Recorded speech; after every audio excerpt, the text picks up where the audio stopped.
abiapuntu argi bat dauka, eta da musikariak Palestinarekin izeneko ekimena. Sare sozialetan martxan jarri dena eta eskatzen diena bai musikariei eta bai entzulei boikota egitea Spotify plataforma digitalari Palestinako genozidioa finantzatzen duelako bere irabaziekin. Eta hortik abiatuta azaleratu dira hainbat afera eta hainbat galdera, batez ere musikarien zaurgarritasunaren inguruan.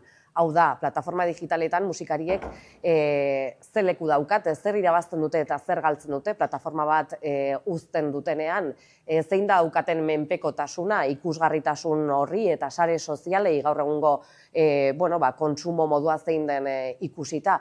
Guzti horren inguruan hausnartzen saiatuko gara, eta saiatuko gara ere bai, irudikatzen pixka bat zer nolako alternatibak aurkitu ditzazkegun. Kontuan hartuta kontsumo ereduak guztiarengan eragiten duela, gure partetik edo kulturgintzan gabiltzanok gure aletxoa jarri behar ditugu kultura kritikoaren alde, hausnarketaren alde, eta guk uste ditugun aldarrikapenak zabaltzaren alde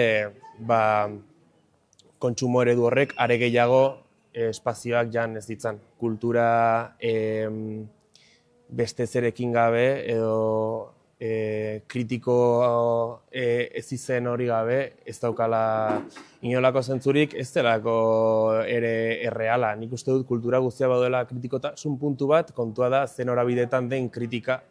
Ezertaz hitz egiteak nik uste dut baita ere kritika ezak kritika dela baita ere, eta kontrara kritika egitea baita ere garrantzitsua dela kulturan gaudenok mezu bat zabaldu dezagun.